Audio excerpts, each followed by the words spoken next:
Casser-Jayne, and welcome to the Halli Casser-Jayne Show, a smart, witty, and timely podcast brought to you at a time when Americans are getting fed up with all the shouting and bickering in Washington, D.C. So I, Halli Casser-Jayne, and veteran White House correspondent Matthew Cooper are here to offer you an insightful, engaging journey into the world of politics, always with a smile and dialogue that snap, crackles, and pops, and with our very special guests. Whether mulling over Melania Trump's latest fashion or Donald Trump's declining poll numbers, we strive to offer a different take on all things politics in our weekly conversations. So pour yourselves a martini, grab a spot on your favorite sofa, and have a listen as we tackle it all and like to stir and sometimes shake things up.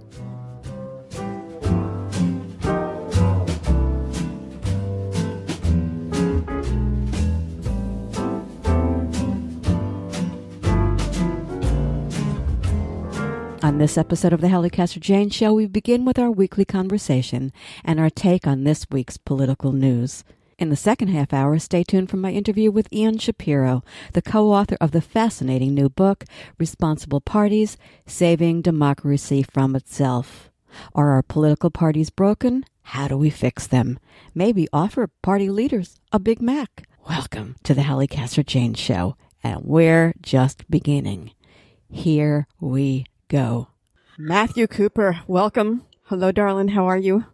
I am great, Halli. How are you? My body hurts from Trump. You have a Trump ache. I have a Trump ache. I'm so tense from this guy, minute by minute. I'm so insane.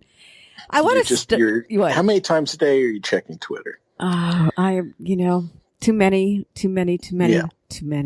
Too many, and everybody's telling me too many, but you can't help yourself because you don't know what's coming next, right? Right. Well, that's the thing. That's the thing. So what about you? Are you having a good time? Are you checking Twitter? I'm trying to do it less. I'm good trying. Boy. In the new year, I took the app off my phone, but ouch! I still wind up checking it through Google. God, you're a far better person than I. I'm still doing it. You're still doing it. I'm trying. Right. Trying. So let's start. Let's start talking about what is day 26 of this insane shutdown and counting. And today, the Dems, I thought this was interesting. They turned down a lunch at the White House. Nancy wanted no part of it. My take on that is that she didn't want to be forced fed Big Mac leftovers from last night. Right. Crazy crap. But I mean, I don't remember the Democrats being this adamant about anything and sticking to their guns. It's rather remarkable to watch. What are your thoughts? Not since you have to go back to like the Clinton shutdowns of the 90s for this kind of unanimity. And they're dug in. They're dug in. Are they going to stay dug in, or do you? How does this end? How do you think this ends? A week ago, I think you persuaded me. I thought it would end in the normal way if we had a normal country right now, that they would split the difference and spend some money on some barriers, and he could claim victory and they could claim victory and everyone would go home. And now I'm starting to think that the Dems may just, dig in and prevail, and he may not get anything, or he declares an emergency. He's not going to do that. That goes through the courts. Yeah. It kind of works its way through. But I don't know. I was thinking about what he's up to now. You want to hear what I think he's doing? This is interesting. I'm curious what you think. He doesn't have an out. He does not have an out because he can't get this, moving it to an emergency from the Republicans. They've kind of told him that. So you know what I think he's doing? He's just letting it go day by day by day because he figures sooner or later something's going to happen, whether he wants it to or he doesn't want it to. That's going to change the picture. That's my theory on what he's up to right now. And I think that the Dems are just going to go, well, you're going to have to figure it out, old Trumpy, because we ain't giving you an inch. So that's where we are. And that's where we'll stay. Yeah. And poor people have no food. I think we're sure Mexico's not going to pay for it. No, they are not. Absolutely not. But I love his fear mongering. You know, we got another bunch of poor little 5'2" Mexican Hondurans on their way to the States again. You know, I think there were like 15 of them. That was the lead story on Fox last night. I mean, you know, here they go. Drifted off to sleep. Yeah. Shannon Bream at Late Show. It was. Oh, my friend Fox Shannon News Bream. Fox News alert. A new caravan. Oh my God! See, that's gathering steam. Yeah, it's so sad. It's so sad. Let's move from that to this hearings today for Mr. Barr to be the new AG, Attorney General.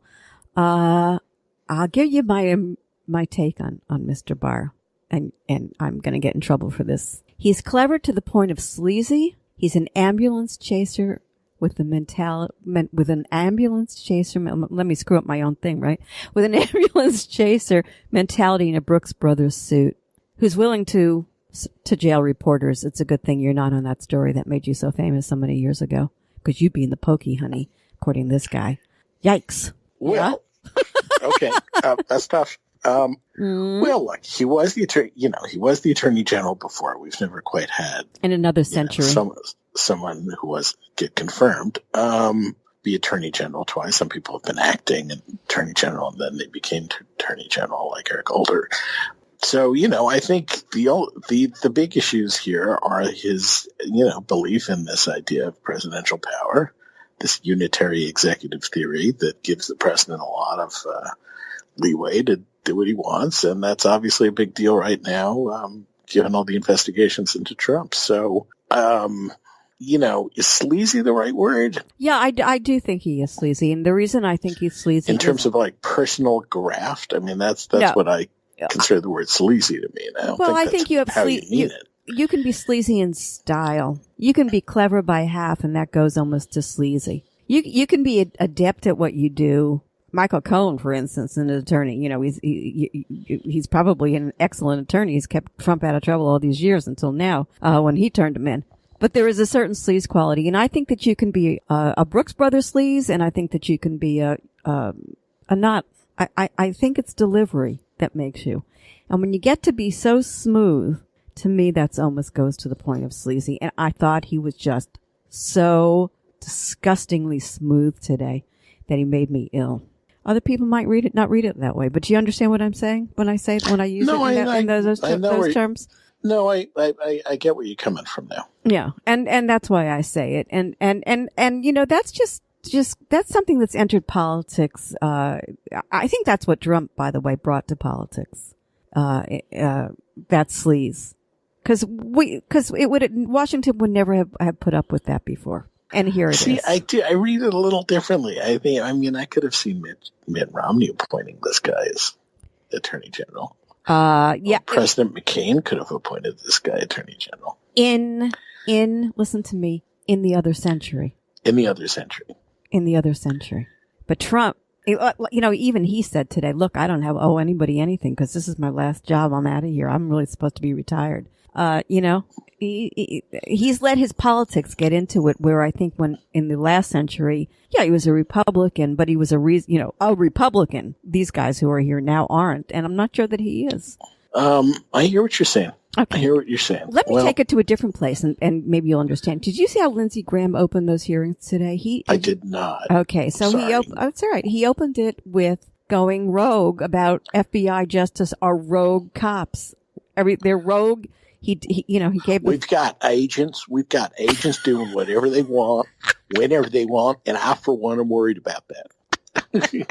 Something like that. Oh, exactly like that. And we should all be scared.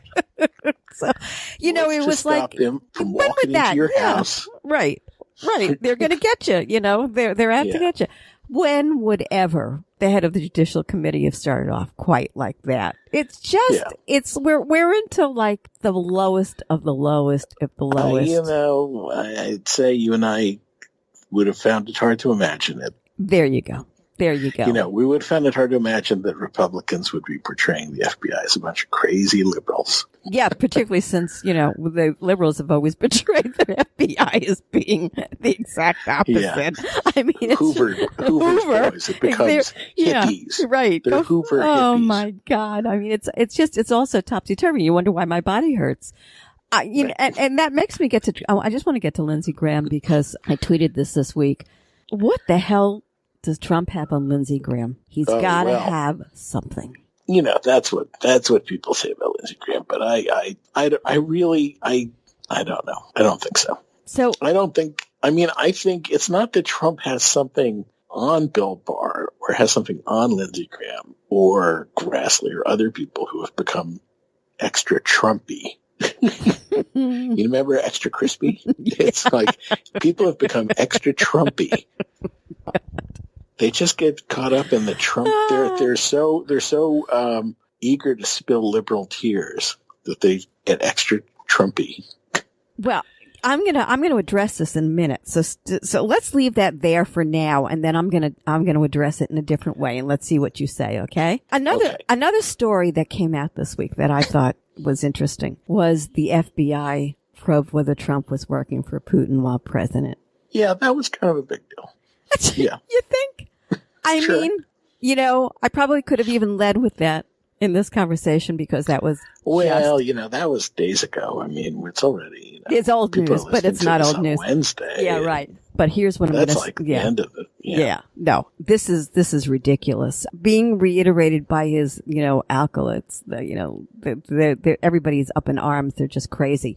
Carl Bernstein gets involved in it, which I thought was interesting. And he says, the probe will say, his sources tell him that Trump was witting, unwitting, or a half-witting pawn used to destabilize the U.S. So I want to talk about this because they're, of course, saying that he's an asset. You could maybe say he's a spy. They're two different things, and I think people are conflating the two, and they shouldn't. But if the FBI really and truly thinks that, wouldn't he have been removed from office? Yeah. This will... No. We'll see what the House does. But okay, no. Let me make that point a different way. Yeah. This is important to what I want to say to you. If they had any clue that this is true, and they have proof, you just let him sit in office for 2 years? Well, who's you? The FBI go to the Congress and say, "Here's what we've got. Get this guy the hell out of office." Go to the. This is like the Justice. Yeah, I don't know how it works. I'm not. I'm they not. Can take it to Mueller. We have an investigation. Okay, now, but right? it shouldn't be. If this guy for 2 and some odd years, because it's more than 2 years, was sitting there and he is an asset and he is so horribly compromised. If they have absolute sheer proof of that, what the hell are they waiting for? He's doing damage every single minute of every single day. I don't get that part. Explain that to me, Matthew. I do not get it. Well, I think it's pretty extraordinary without having to take it to its farthest extreme. But I think so I understand the Times story, and which has been, seconded by the Washington Post and others, is that after he fired Comey and started mouthing off about I did it because this Russian investigation is a hoax. And after he had Russian ambassador Kislyak into the Oval Office and kicked out the American reporters and kept the Russians in there and then told them, I got rid of Comey because now I can do what I want on Russia and all that stuff. Then the FBI, of its own volition, started to look into whether he's a Russian, some connection there. They started to look. They didn't come to a conclusion.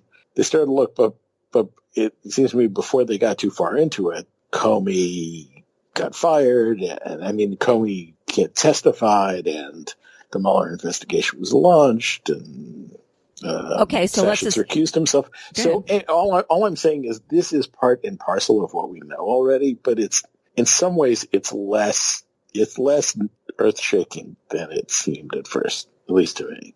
Okay. It's really bad, but it's not like a totally separate thing. Well, let's see. The President of the United States is being investigated for being compromised and or in conjunction with our number one enemy in the world. No. We knew. This is huge. That's horrifying, but we knew that already. What we didn't know is that there was sort of a subset of the Mueller investigation that began shortly before his thing. And embryonic, that was subsumed by his much larger thing. So, you're right. It's shocking. I'm shocked. But when you add it up, it's not more shocking than the already shocking stuff we know about Mueller. Right? I guess what I'm saying to you is that they don't know yet. I'm assuming they know yes or they know no. They're playing into, judicial hands. Just hear me out on this. In that they're saying, we'll wait until we have everything, whatever. And what I'm saying is this guy is damaging everything right now as we speak. And I don't think that's a good thing. And I don't think that this is a good thing to wait for if, in fact, they have the goods to say he witting, unwitting, or half-witting is a pawn for Mr. Putin. That's what I'm saying. Stop this. I agree. I mean, yeah, full stop. I mean, if they agreed, yeah, sure. If they came to the conclusion he was.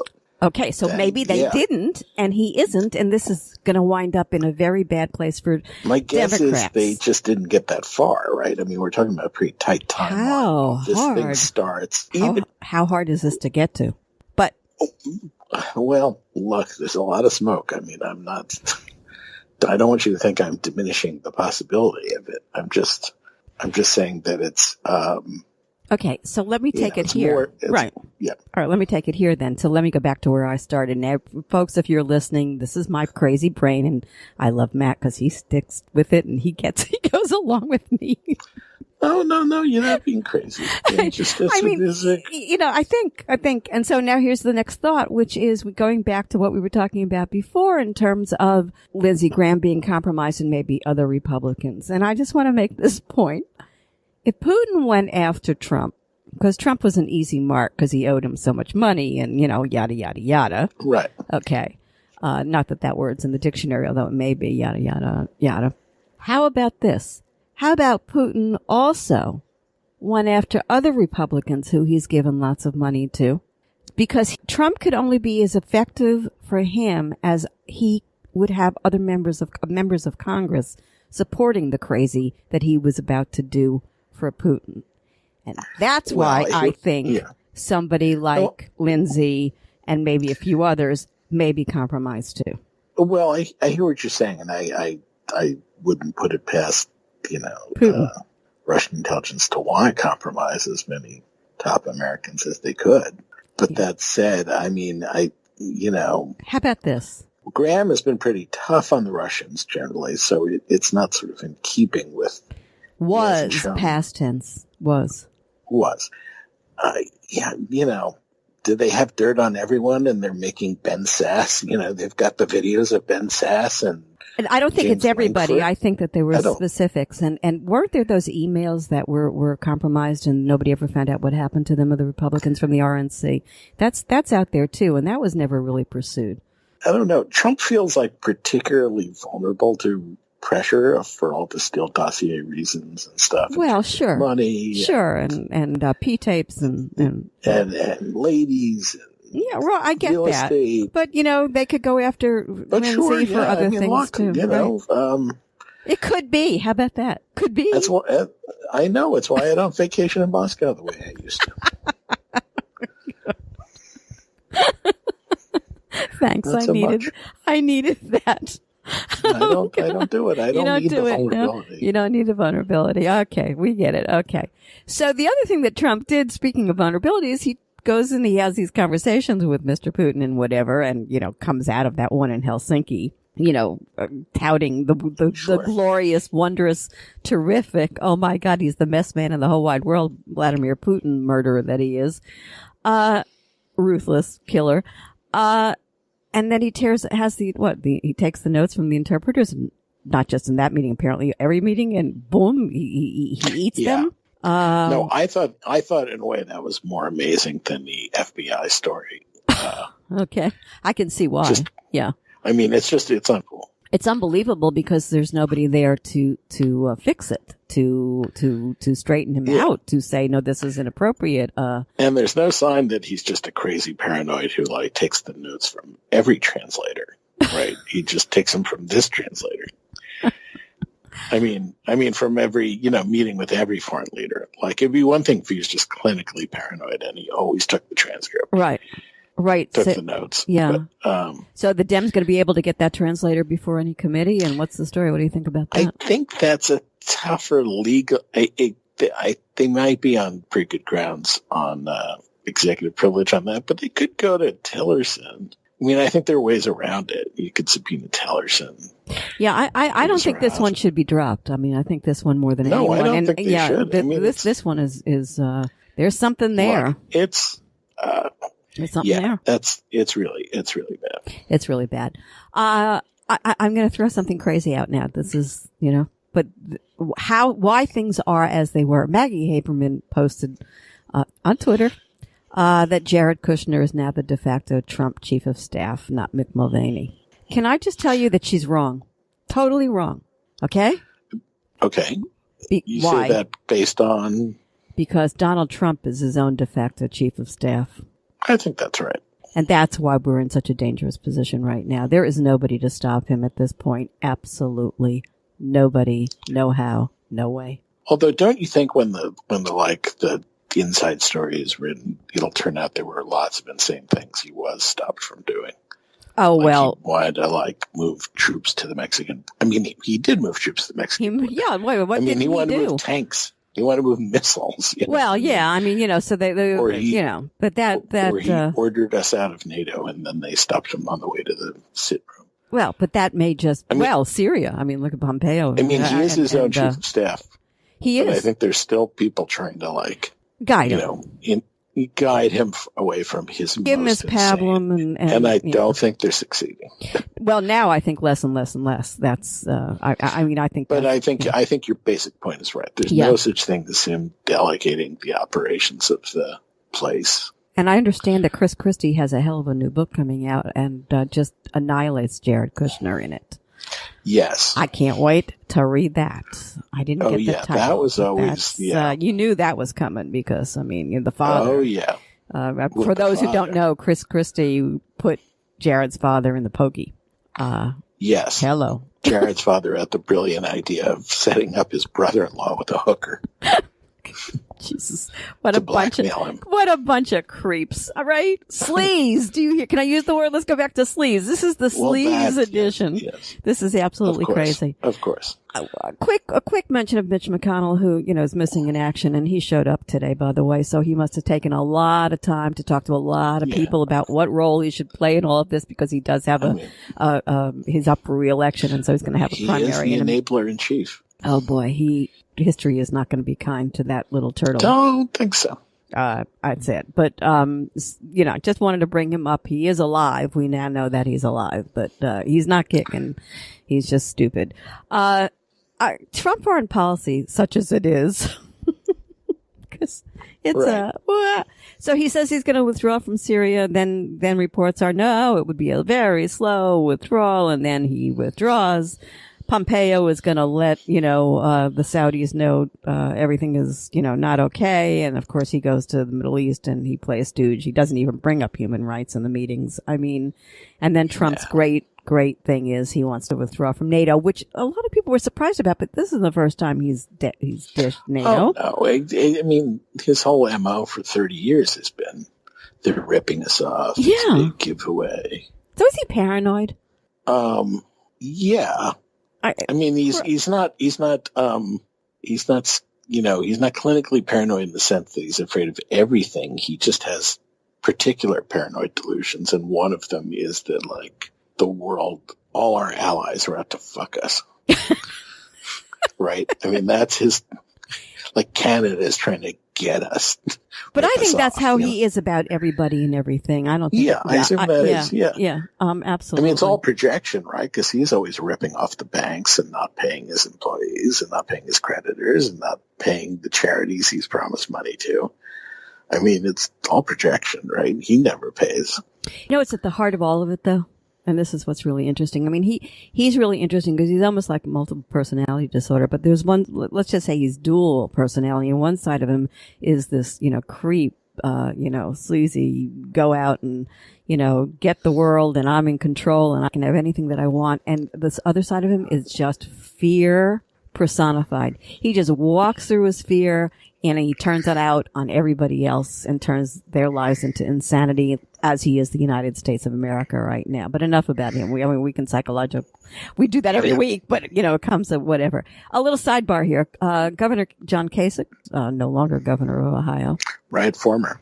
Goes to CNN, and Senator Claire McCaskill, no longer, also former, goes to NBC. It used to be that when you graduated from Congress, Matt, you went to the presidency or the governorship or at best K Street. Now the gig is, let's go to cable TV. Right. Two people with no power in their parties. I mean, unbelievable. Two people who are, Right. Absolutely. So I just needed to bring that up. Okay.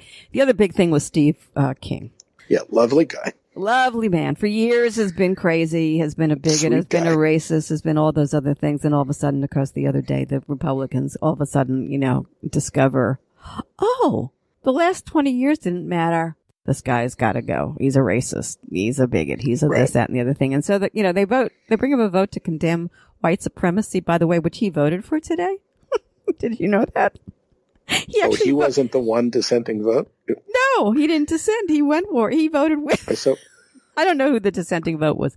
But yes, no, he voted. And in the meantime, right, not a word about Trump. Not a word.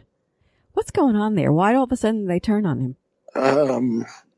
Sometimes these things reach critical mass, Sometimes nothing there. You're saying it's just, nothing there, nothing worth exploring. It is just what it is.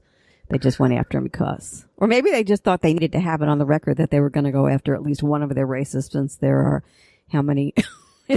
Well, remember, losing the House meant that you would now have these things go to the floor. I mean, if it was going to go to the floor, they could be on the wrong side of it, or the wrong side of it. Now, if they had somehow held the House, then probably wouldn't have happened. Okay. We only have a few minutes, so we're going to talk fast. We want to talk about the Mueller probe. Okay. Lightning round, Mueller probe. It ain't over. Mueller asked for extension on sentencing Gates today, so that tells you there's a lot more to come. Right. Keep talking. He's dissatisfied with ding, ding, ding, ding, ding. The bell's going to go off. Have him keep talking. Mueller I meant Gates. You meant Gates. I thought you meant me. No. I'm turning into Trump. It's all about me. Oh my God. Yeah, right. Let him keep talking. Talk, baby. Let's see what you got. Cause maybe they're still holding out and hopefully to get some verification of what we were talking about earlier. If anybody who has it, probably Gates does. But Mueller's also dissatisfied with the answers that he got from Trump, the, take home, essay exam. Right. So he wants to interview the president face to face, and of course Giuliani over my dead body. Subpoena? I mean, if Mueller doesn't, let me ask you this: if Mueller doesn't care about timing, Matt, why wouldn't he go that route? Yeah, I don't know. That one I don't know. It's interesting, I mean, that sets up a big showdown he could lose. So so the worst that can happen, right? He could win it too, and then Anyway, I think it's an interesting piece to the puzzle. Yeah. I know that it's hanging out there. It's not a shutdown, closed thing. And that's why I think it's worth talking about. He's also going after Devin Nunes, which is high time he did that. Well, there's a lot of smoke there. So that's another. That guy's, he's, okay. So, whatever happened to the indictment of Roger Stone and Jerome Corsi? That's kind of weird that hasn't been taken care of. Yes. That's it. That's another one that's hanging out there. There's some strange stuff going on in the Mueller probe right now. It's oddly. The thing I don't is everybody keeps saying it's winding down. I don't think it is. So sure, but yeah. I don't think these things easily wind down. No, I mean, I think there's just so many rat holes for this guy to go down. He needs time and time and time to do it. I don't see why I can't go into pretty far into the year. I mean, maybe I'm wrong, but I'm with you on that. I think he wants to do it right. He doesn't want to do it. He doesn't want to be forced by anybody into shutting it down. And it gives him control, by the way. I mean, he's in control. I mean, he is in control. Witness intimidation. So Michael Cohen's about to testify before Congress. Open testimony. So here's something today that happened. The Wall Street Journal, just as we were going to tape, is reporting that Cohen will tell the story of what it's like to work for a quote-unquote madman and why he did it for so long. But Trump went out to threaten Cohen's family, and there's some noise about that. This is going to be chilling. What do you think? I think all those kinds of things can get rolled into an obstruction, Yeah. article. Yeah. Definitely. Okay. George Conway. Okay. Yes, you said you had something to say. All right. So I have something to say about George Conway. I've been following this guy, and I went back and read all of his tweets, and I have a different take on what he's up to. Ready? I think Russian agent? No, actually the exact opposite. I think he's setting the stage to protect his wife when Trump goes down. And guess what? I'm beginning to think Kellyanne is anonymous. First of all, she's one of the only ones left who was there at the time that Anonymous wrote the piece. Right. Okay. Mm-hmm. And the way that George, good old George, I love George. It's like George of the Jungle, the husband. Right. The way that he says things, it's almost like he's Kellyanne's other voice. She is not a stupid woman. And yes, she's always been partisan. Interesting. So you're saying it's not Adam's rib.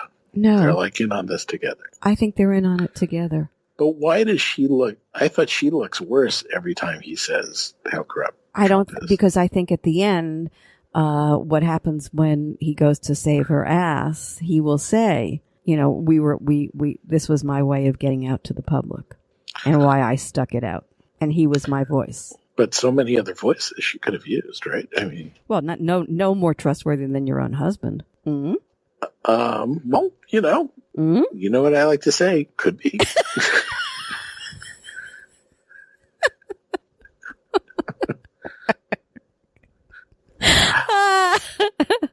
Let's rename the show. Could be. Would anybody get that? Could be. I'll give you a could be. Every time I get upset from now on, I'm going to call you and say could be. So I finished with this, my friend, because there's a lot more we could do, but we don't have time. Okay. And then I have something I want to. Oh, okay. So, which will end first, the shutdown or Trump's presidency? Shutdown. Oh, that's depressing. Okay. It's all yours, honey. Take the floor. What? Okay. It's not so much that he gave fast food to the visiting players at the White House to get some press this week. Yeah. It's that, how do you keep that stuff warm enough for it to even be digestible? I mean, it's, I eat fast food once in a while, and I'm not a snob. I'm not a snob about it, but I mean, it's just like, God, you do not want it sitting around for very long. Listen. So unless they have tons of heat lamps, I don't know how they pull it off. If it was warm, I'm okay with it. And if it was cold, I'm very disappointed in President Trump. Here's the thing about fast food. You can't reheat it.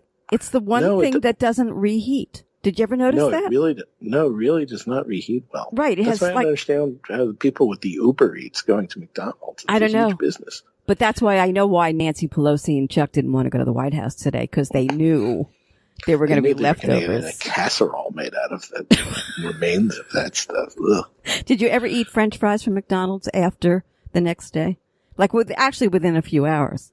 Because we've all eaten. I mean, because they're like a guilty pleasure. Of course. It's mystery food. We don't know what, I'm not. I've been fascinated by the physics of keeping that many things. It's all the gold that was surrounding it. The gold plates and the Hey, Matt. Yes. Thank you for that, but I don't know how to get out of that and say good night, Matt. Oh, sorry. Good night. Good night, Gracie. We always serve it fresh. How about that? Go with that. We're always fresh. You want me to do that line right now? We always serve it fresh. Talk to you soon.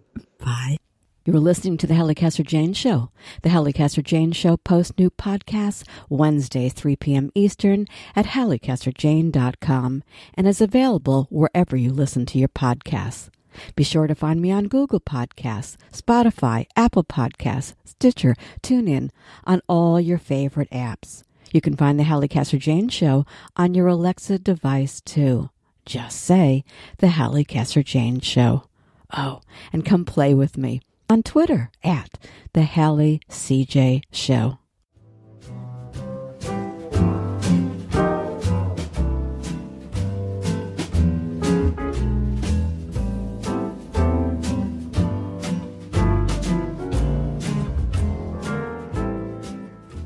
Consider this. In recent decades, democracies across the world have adopted measures to increase popular involvement in political decisions. Parties have turned to primaries and local caucuses to select candidates. ballot initiatives and referenda, allow citizens to enact laws directly. Many places now use proportional representation, encouraging smaller, more specific parties rather than two dominant ones. Yet voters keep getting angrier.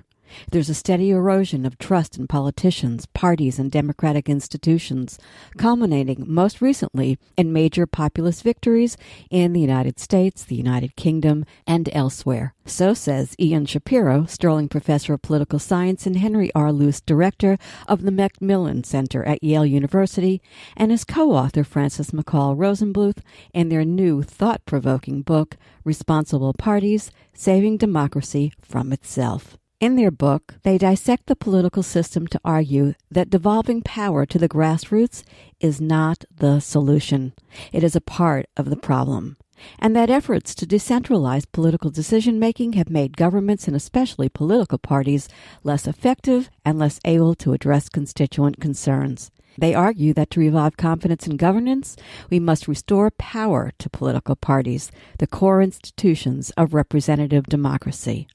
Let's talk with Ian Shapiro. Nice to meet you. Nice to meet you, too. I'm glad to have you here.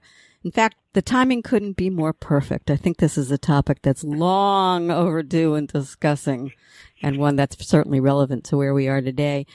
In my intro, which you didn't get to hear just now, I talked a little bit, summed up the thesis of your book. But you know what? Responsible Parties, Saving Democracy from Itself. I got the horse here. Talk to me. Give me a summation of your thesis, and then we'll go into the weeds. So the basic argument of the book is that in recent decades, we've seen very angry voters demanding more and more control over political parties, the selection of candidates, and political decisions. And those solutions have actually made the problem worse. And so we've got ever more alienated voters pushing for solutions that don't help. And we're arguing for a different set of solutions around strengthening political parties and, above all, de-emphasizing the importance of primaries, which are controlled by the voters on the fringes of the parties, who then elect candidates that most people don't like. Okay, and I'd like to get into that last part with you, but give me a minute and I'll get there. The first thing that I really wanted to ask you, and it's very cynical, okay? Are Americans basically ill-informed and therefore ignorant? And do the party themselves, do they operate from that position that Americans are just plain dumb? And does one party or both parties use their voters to divide and conquer, ginning them up, irresponsibly, your book title, dividing them from America in order to divide and conquer? Because that might be at the heart of any conversation of the current state of affairs in America. So I don't agree with that. I think it's not that voters are ignorant or stupid. It's that voters actually have very little incentive to listen to the politicians and to figure out what they're proposing. So they tune out. And by the way, the politicians are not evil people either. The politicians are just responding to the system of incentives that we have created for them. What they're doing is what they need to do in order to get elected and reelected. What we need to do is change the incentives facing politicians so that they will have an incentive to talk about things that will get voters to want to turn out and vote for them. And that's what we have sacrificed in the misguided reforms we've been engaged in over the last several decades. I'm going to go here with you then, because if a politician's main goal is getting reelected, I don't think that was ever in the minds of who put this country together. Is this a conversation where term limits deserves, its minute? Well, I don't think it's the politician's main goal to get reelected, but obviously if they don't get elected, they can't do anything else. So they have to be able to get elected. So what we need is to create a system in which parties can run candidates who can both get elected and support the kinds of policies that are going to appeal to a broad swath of voters. What you have now is essentially both parties have been hijacked by activists on their fringes. And so, whether it's people on the left of the Democratic Party, like, somebody like Alexandria Ocasio-Cortez getting elected by 11% turnout in New York, or you get Jim Jordan or Mark Meadows in Ohio, North Carolina, similar thing on the Republican side, they're going to run on issues that are a long way from what most voters care about. And so we'll be arguing about the topics that turn off most Americans. And that's the problem. I'm not going to disagree with you on that because I think that is a problem. That's what I want to get into the weeds with you. But what I will say to you is once you're talking, people have gotten elected. So maybe if they would stop the day that they get elected and they get into Congress, stop thinking about the next election, which we'll talk about in a minute because it's about money, that becomes its own problem in and of itself. Mm-hmm. But just think about it. Think about once they're in Congress, either they will then make various kinds of compromises in order to get legislation passed, in which case the primary voters who elected them will accuse them of having sold out, or they won't, in which case the other voters will see all the dysfunction and the gridlock and become alienated from politics from that perspective. So the politicians who get elected are damned if they do and damned if they don't. So we've created a system in which they must fail, and then we blame them for having failed. I'll have to think about that. Can political parties be dangerous to a democracy? And are the Republican and Democrat parties dangerous to America as they are today? Another one of my cynical based questions. Absolutely, political parties can be dangerous in democracies. We saw this in the 1930s in Europe, where the Nazi Party and the Fascist Party in Italy got big footholds in Parliament and eventually took over the systems. And there's a danger of that happening in Europe again today because, just like us, they've done things to weaken their political parties also in the hope of actually getting more power to the people. But they don't ask themselves which people. And it's the people who make it their business to turn out in primaries or to support small fringe parties, as happens in systems where you have PR, that are the threat. And so, yeah, it's quite possible the system that we've created that a small fringe group can take over a party. We should never forget that Donald Trump was selected as the candidate of the Republican Party by fewer than 5% of the American electorate. That is scary, isn't it? That is terrifying. And on that, I totally agree. Then if you have a weak candidate on the other side, he could get elected, and he did. Well, that's it. There's no question about it. But then you get into the parties themselves and the members of the parties and what those members of the parties do in a circumstance like this. We thought Hitler was once in a world and we'll never see that again. And, I think the last 2 years have kind of proven to us, maybe not Hitler, but we can have some very strange demagoguery, in democratic nations. You say that efforts to decentralize political decision making have made the governments, and especially, I'm repeating what you've said, but I want to say it, for my next question, have made governments and especially political parties less effective and less able to address constituent concerns. And you argue that to revive confidence in governance, we must restore power to political parties, the core institutions of the representative democracies. But in other words, give the party leaders more power? I mean, in light of what we just said, that's, oh my God, that's another danger, right? It is a danger, but if you look at what it actually means in a well-functioning party system is that the backbenchers pick the front benches, who pick the backbenchers, who pick the front benches, and they're all basically on the same team, pulling in the same direction. So when a system functions well, it's true the backbenchers will delegate authority to the leadership, but only if they deliver. So it's like think about an NFL team. There's a lot of power given to the quarterback and the manager, but if they're not victorious, those people will be gone in a nanosecond. What we have is ineffective leaders who can't get their team. We have a system in which everybody's out to survive on their own. Everybody's worried about either winning a primary or surviving a primary challenge. That's why they need so much money. Everybody talks about the supply of money. Nobody talks about why is there so much demand for money? Why do politicians need so much money in our system? It's because everybody's campaigning separately. They're not operating as a team, and so they need the money in order to survive. When did you decide to write this book? I'm curious.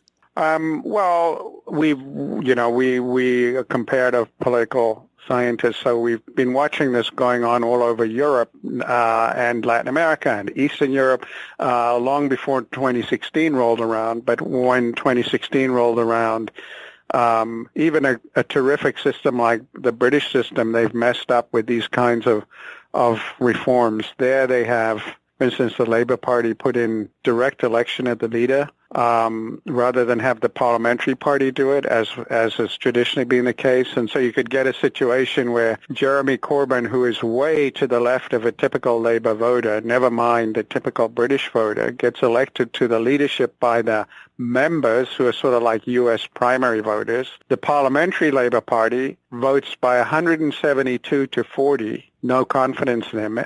Think about that, 172 to 40. The membership turns around and re-elects Corbyn by 62%. So now think about, the Tories losing power and Labour coming in, which might happen because Theresa May's had her own stumbling and bad calls and so on. You're going to have a parliamentary Labour Party that cannot support its own prime minister and get re-elected in their constituencies. So they've created a very analogous problem to the ones we've created, also by the same impulse. They think it's more democratic, but really what they're doing is allowing a fringe group to hijack the Labour Party. It's a little bit subtler in the Conservative Party, but it's an analogous problem. It's interesting because I after reading this and thinking about it, I kind of got to the center on it, which is I think, everybody is to blame here. I think, the party leaders are to blame. I think the voters are to blame. And somewhere in the center of that, I think might be, more of an answer. I don't think that the party leaders are any more functional, if you will, than the voters are, let's say, ill-informed or, they don't have time for whatever reason you want to give for the fact that I think particularly in this last election, they got schnockered. I mean, and everybody's too afraid to say so. This grassroots thing, though, which you want the party leaders to take back the power from the grassroots, that concerns me only because, like I said, if you don't get to a more centers position, it's just opposite sides of the same coin. What do you say to that? I missed the last part. I said it's opposite. It's all right. It's opposite sides of the same coin. If you throw, well, I don't think it. Go ahead. Yeah, I don't think it would be opposite sides of the same coin because if you think about what are the incentives of the congressional leadership in either party? First of all, they need to win in order to govern, and so they need to be able to have a team that they can govern effectively with. So their incentive, if they had more control over the selection of candidates, or at least vetoing candidates who had very low turnout in the primary elections, their incentives would be to pick people who can both win in their district and support a national program that they can implement if they win the election. Now, they might get the national program wrong, but then they'll lose the election if they come up with a program most voters don't want. But assuming they win, they can then be held accountable for it. What we have is a system now in which that doesn't happen. And so again, I don't think the leaders are evil or cynical people. I think that they are doing the best they can within the system of rules that we have created. I think there are many bills Mitch McConnell would love to bring to the floor of the Senate. He knows that there are huge majorities to pass them. He doesn't do it because he's already under the threat of a primary challenge in Kentucky, and he would have his head handed to him. So people paint him as this evil, venal, cynical man, but anybody in his position would have to do the same thing. I'm not going to say he's if he evil. Wanted to survive. Right. I'm not going to say he's evil, but I'm going to say he's self-serving. Look at the government shutdown. I mean, he won't even let this get to a vote, and he's got the votes because he knows he'll lose his primary if he does it. Exactly. Well, we're on the same page on that, but so what? I mean, to me, that just is why we're where we are today. These guys are not going to the Hill worrying about the country. They're worrying about themselves. They're worrying about themselves because they have to. Otherwise, they will lose. So what we need to do is change the incentives in front of them. We need to, for example, stop. The big thing that's changed, we've had primaries for more than 100 years. What's changed is that the vast majority of seats are now safe seats. So 90% of the seats are not competitive. So the only election that matters is the primary. We have to reverse that. So how do you reverse that? You do what some states like California have started to do, which is have independent commissions draw the districts rather than the state parties, which obviously are going to create safe seats for themselves, or do deals with the other party and carve up the states, which they sometimes do. So either partisan gerrymandering or bipartisan gerrymandering produces the same problem. And instead we should have independent commissions do it, and the marching orders for the commissions should be to draw districts that contain the same political diversity as the country to as much as they can. So more districts should have both urban voters and rural voters in them. So you don't have, blue states, blue cities and red states kind of problem. And so that would produce constituencies that would be more likely to elect people that have to think about the problems of urban voters from the point of view of rural voters and the problems of rural voters from the point of view of urban voters, and do the kind of balancing of considerations that requires. Instead, what we do is we have people elected who have to cater to a much narrower constituency and then fight like hell to survive. And then they fight like hell to survive, and we look at it and it makes us want to throw up. Well, I certainly agree with you there. No question about it. That's for sure. You know what you're going to run into there. Go ahead. I'll tell you. We're shooting the messenger. We should look at what's causing the problem. Look, I frankly think we're both right. It's D, all the above. But I would also say to you this, that you now have a Supreme Court, and this gerrymandering problem is going to wind up there. I think it's already had one round there, and I think it's, it'll keep going back to the court. But, this system right now is so messed up that, again, Mitch McConnell, not even letting a vote go on Obama's court pick.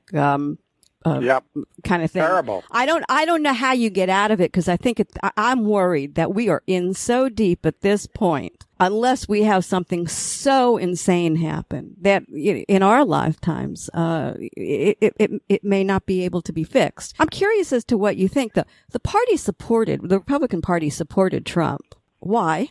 Well, they fought like hell to try and stop him, but they couldn't because the leadership of the party is so weak. The people who picked Trump were the primary voters. Fewer than 5% of the U.S. electorate picked Trump. But, once he was picked, then there's a binary choice, and you had a weak and compromised candidate on the other side, and you had a very low turnout general election among Democrats because of that. People were very dispirited. But the real problem is, why allow the fringe people on the fringe? Everybody says give more power to the people, and they don't ask which people you're giving it to. They're not typical American voters.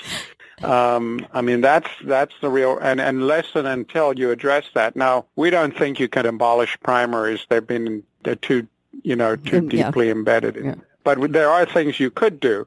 One, a number of states, it's not just California, are moving towards independent commissions to draw districts.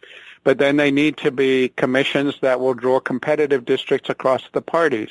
Another rule we propose is if the turnout in a primary is below 75% of the turnout in the previous general election in that district, then the congressional leadership should be able to disregard the primary and pick somebody else. Our proposals, you might say, are incremental, but we are interested in things that could actually happen. And so we want to at least do no harm and start pushing in the direction that could do some good. I laughed before because I had written in my notes what happened to the 60s anthem, Power to the People. You guys threw it out totally. Have you spoken to anybody in leadership on either party about these ideas? And if you did, what kind of reaction have you gotten? I'm curious. Well, actually, we have talked to a number of politicians. I mean, they will tell you they hate this system. They have to spend all this time raising money because you need money to survive. If you look at a system like the British system, even though they've messed it up in some respects too, elections are so much cheaper Why? Because wholesale campaigning is much cheaper than retail campaigning. They come up with a party platform, and they're all basically campaigning on the same platform. And elections are much shorter. They don't have primaries. Right. You don't need money for the primaries. You're not then answerable to the people who give you the money in the primaries. So, you know. Well, I see what you're, yeah. Let me take it over from that just to say to you, they also don't have Citizens United, another wonderful Republican courts thing that I think